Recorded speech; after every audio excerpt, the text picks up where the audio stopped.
Continuamos con el capítulo segundo del título preliminar de la Ley 40/2015 de 1 de octubre de régimen jurídico del sector público y en esta ocasión analizaremos la sección tercera, denominada órganos colegiados de las distintas administraciones públicas, que está integrada por los artículos del 15 al 22. Esta a su vez está compuesta por dos subsecciones. La primera desarrolla el funcionamiento de los órganos colegiados y la segunda regula estos órganos en la Administración General del Estado. También nos adentraremos en la sección cuarta, titulada Abstención y Recusación, que comprende los artículos 23 y 24. El régimen aplicable a las administraciones públicas queda recogido en el artículo 15, que señala que la ordenación de los órganos colegiados será la establecida en la presente sección, es decir, la tercera de las 4 integrantes del capítulo segundo del título preliminar. No obstante, además de las reglas generales, se admite la existencia de peculiaridades organizativas de los órganos colegiados en función de las administraciones públicas de las que formen parte. Conviene destacar que los órganos colegiados de las distintas administraciones públicas en que participen organizaciones representativas de intereses sociales, así como aquellos compuestos por representaciones de distintas administraciones públicas, cuenten o no con participación de organizaciones representativas de intereses sociales, podrán establecer o completar sus propias normas de funcionamiento. Es importante mencionar que los órganos colegiados de esta naturaleza, recogidos en el segundo apartado del artículo que estamos desarrollando, van a ser mencionados a lo largo de la subsección primera en la que nos encontramos. A su vez, estos órganos colegiados integrarán la administración pública que corresponda, pero no participarán en la estructura jerárquica de esta, a no ser que sus normas de creación así lo estipulen o que se desprenda de sus atribuciones o de su naturaleza.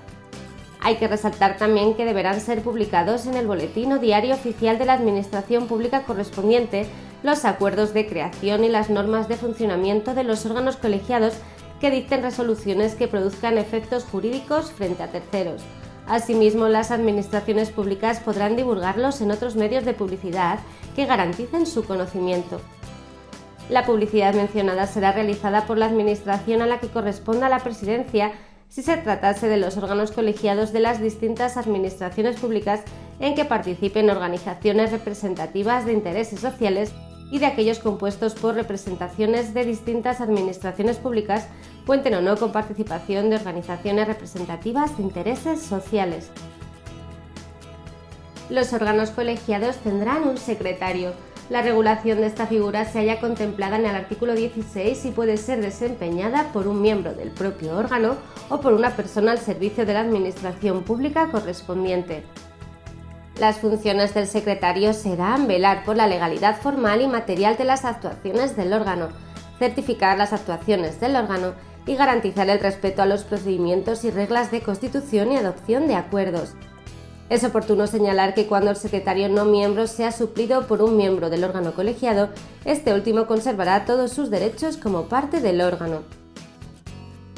Las convocatorias y sesiones de los órganos colegiados quedan recogidas en el artículo 17.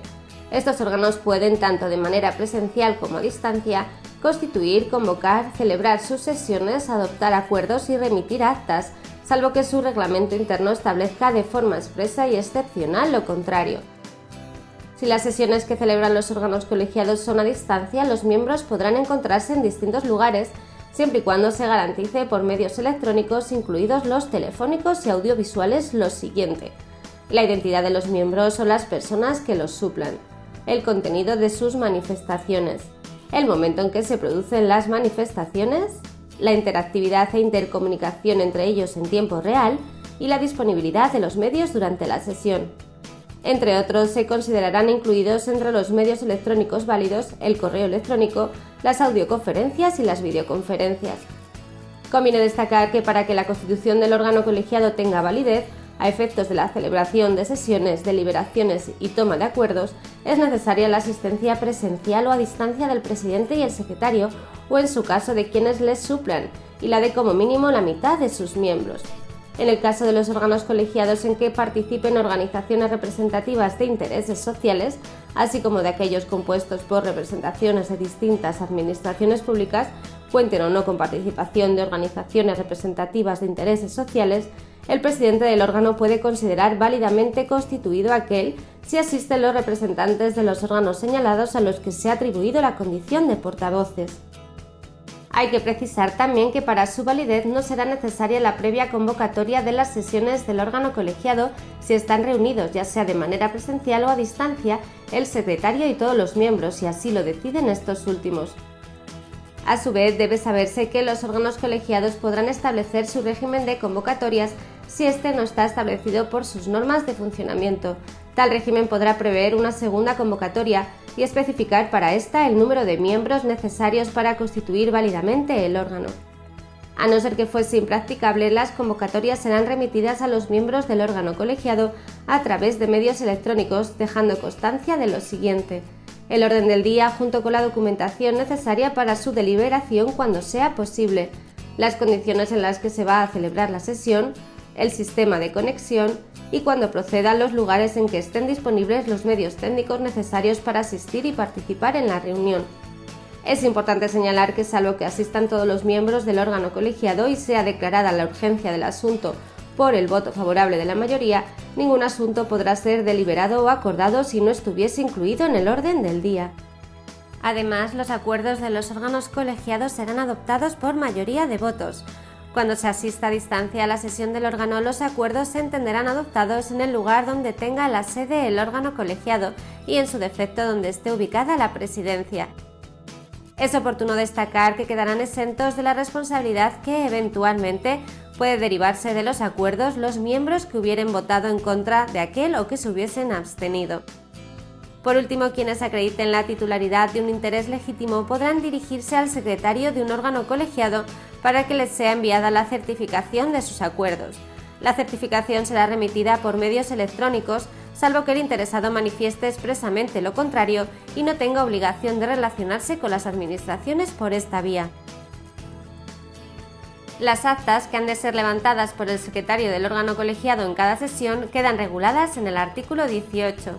Estas deben contener los asistentes, el orden del día de la reunión, las circunstancias del lugar y tiempo en que se ha celebrado la sesión, los puntos principales de las deliberaciones y el contenido de los acuerdos alcanzados. Además, pueden ser grabadas las sesiones celebradas por los órganos colegiados. El fichero resultante de la grabación, junto con la certificación expedida por el secretario de la autenticidad y la integridad de aquel, y cuantos documentos en soporte electrónico se utilicen como documento de la sesión, pueden acompañar al acta de las sesiones, sin necesidad de hacer constar en ella los puntos principales de las deliberaciones. Es relevante señalar que la aprobación del acta de cada sesión del órgano colegiado puede producirse en la misma reunión o en la inmediata siguiente. Será el secretario el que elaborará el acta con el visto bueno del presidente y la remitirá a través de medios electrónicos a los miembros del órgano colegiado, quienes pueden manifestar por los mismos medios su conformidad o sus reparos al texto a efectos de su aprobación. En caso de acuerdo, el acta se considerará aprobada en la misma reunión.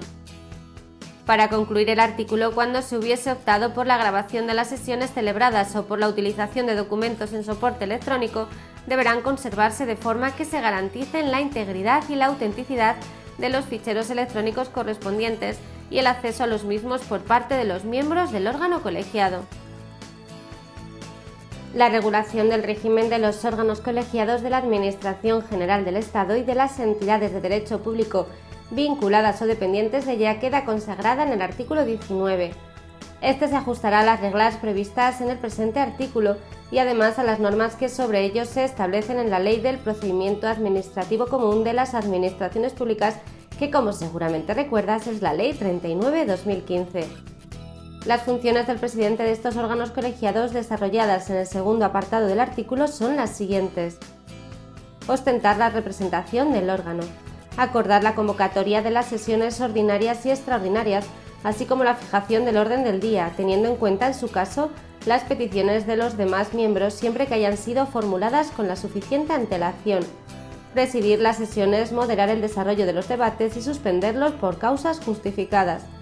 resolver con su voto los empates a efectos de adoptar acuerdos excepto si se trata de los órganos colegiados a los que se refiere el artículo 15.2, que como hemos dicho son aquellos en los que participan organizaciones representativas de intereses sociales, así como aquellos compuestos por representaciones de distintas administraciones públicas, cuenten o no con participación de organizaciones representativas de intereses sociales, en los que el voto será decisorio si así lo establecen sus propias normas. Asegurar el cumplimiento de las leyes, dar el visto bueno a las actas y certificaciones de los acuerdos del órgano, y ejercer cuantas otras funciones sean inherentes a su condición de presidente del órgano.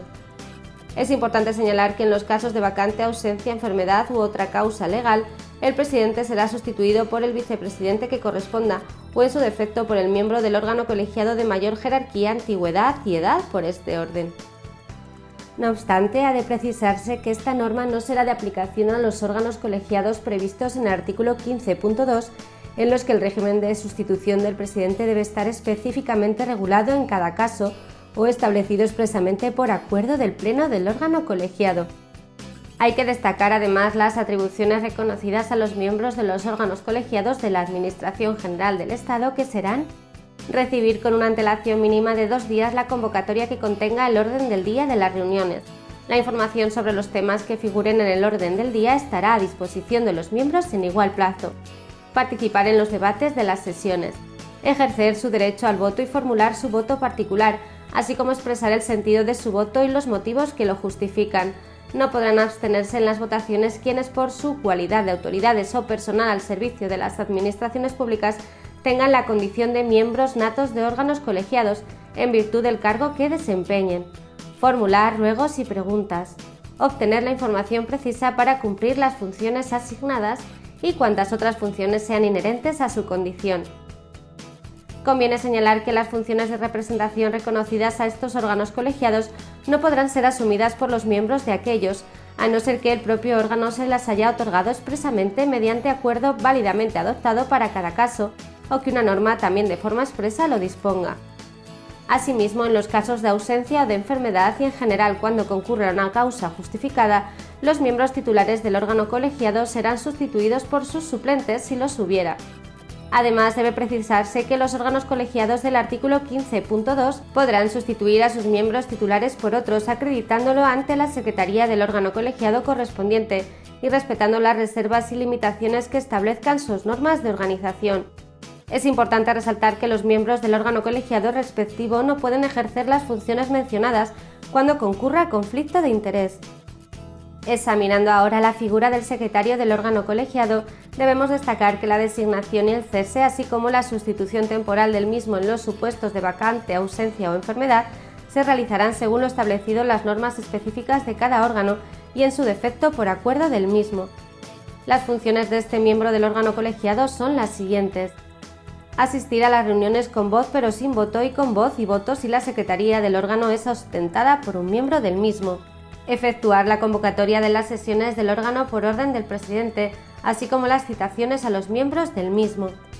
Recibir los actos de comunicación de los miembros con el órgano, sean notificaciones, peticiones de datos, rectificaciones o cualquier otra clase de escritos de los que deba tener conocimiento. Preparar el despacho de los asuntos, redactar y autorizar las actas de las sesiones. Expedir certificaciones de las consultas, dictámenes y acuerdos aprobados. Y cuantas otras funciones sean inherentes a su condición de secretario. En relación con las actas, figurará en estas el voto contrario al acuerdo adoptado, su abstención y los motivos que la justifiquen, o el sentido de su voto favorable si se solicita por los miembros del órgano respectivo. Además, cualquier miembro tiene derecho a solicitar la copia íntegra de su intervención o propuesta, siempre que en ausencia de grabación de la reunión unida al acta, aporte en el acto o en el plazo que señale el presidente el texto que se corresponda fielmente con su intervención, haciéndose así constar en el acta o uniéndose la reproducción a la misma.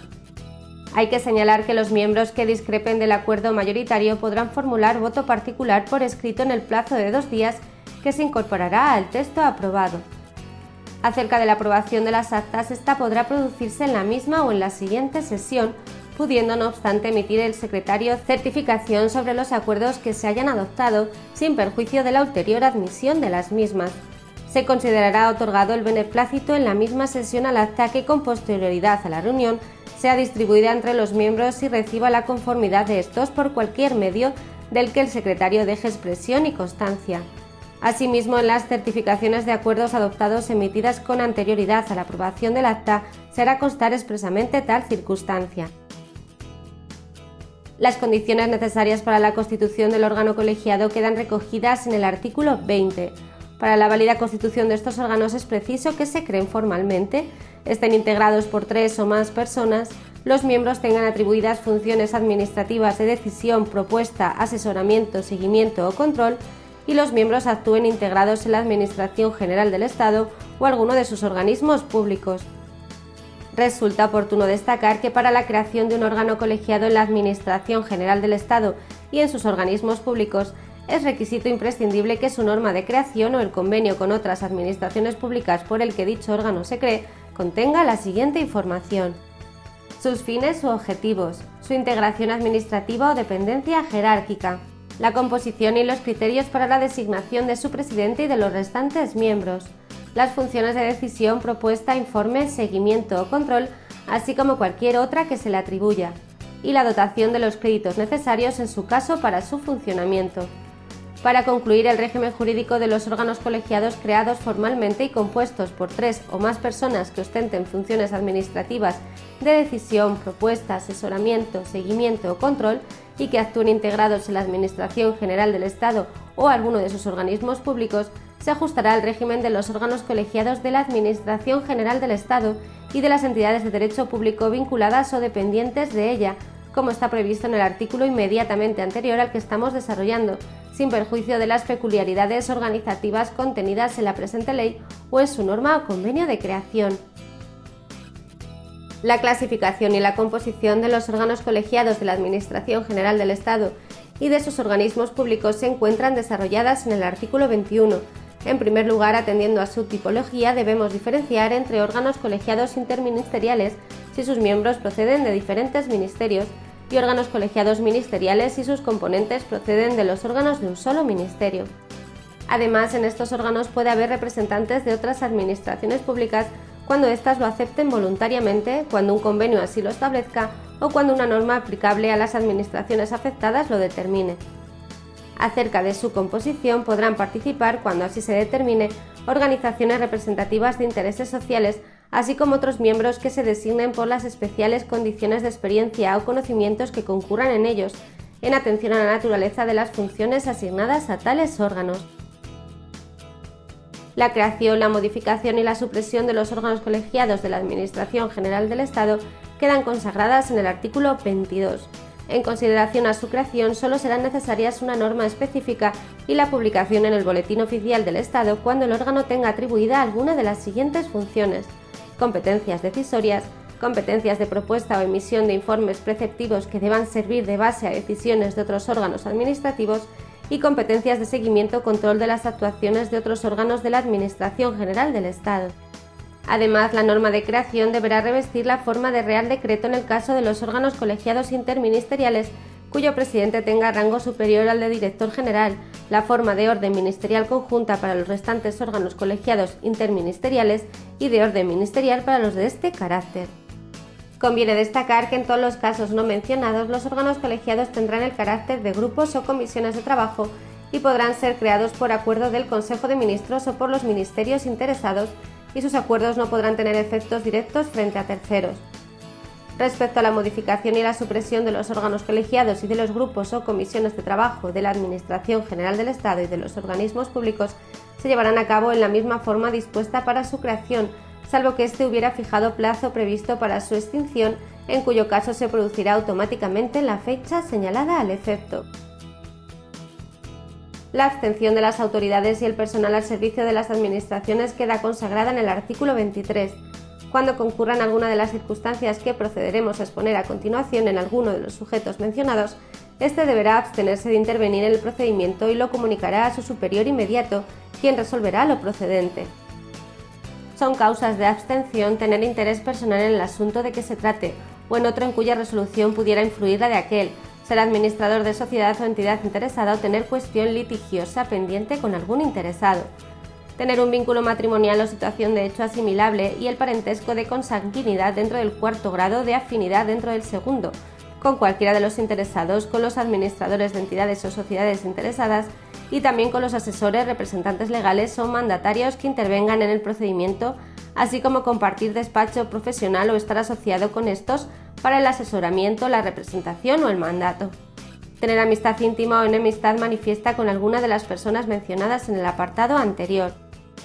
Haber intervenido como perito o como testigo en el procedimiento de que se trate. Y tener relación de servicio con persona natural o jurídica interesada directamente en el asunto o haberle prestado en los 2 últimos años servicios profesionales de cualquier tipo y en cualquier circunstancia o lugar. Es importante señalar que los órganos jerárquicamente superiores a los sujetos que se encuentren en alguna situación de las mencionadas pueden ordenarles que se abstengan de toda intervención en el expediente. Además, es relevante destacar que la concurrencia de motivos de abstención en alguna autoridad o personal al servicio de las administraciones públicas no provoca necesariamente y en todo caso la invalidez del acto en que haya intervenido. A su vez, la no abstención en los casos en que concurra alguna de estas circunstancias dará lugar a la responsabilidad que proceda. La recusación de las autoridades y el personal al servicio de las administraciones queda prevista en el artículo 24. Cuando concurra alguno de los motivos que permiten a aquellos abstenerse, los interesados podrán formular recusación frente a estos en cualquier momento de la tramitación del procedimiento. Es preciso señalar que la recusación se planteará en un escrito en el que se expresarán la causa o las causas en que se funde. Además, al día siguiente de ser promovida la recusación, el recusado manifestará a su inmediato superior si se da o no en él la causa alegada. En el primer caso, si el superior aprecia la concurrencia de la causa de recusación, acordará su sustitución a acto seguido. No obstante, si el recusado niega la causa de recusación, el superior resolverá en el plazo de 3 días previos los informes y comprobaciones que considere oportunos. Para concluir, contra las resoluciones adoptadas en esta materia no cabrá recurso, sin perjuicio de la posibilidad de alegar la recusación al interponer el recurso que proceda contra el acto que ponga fin al procedimiento.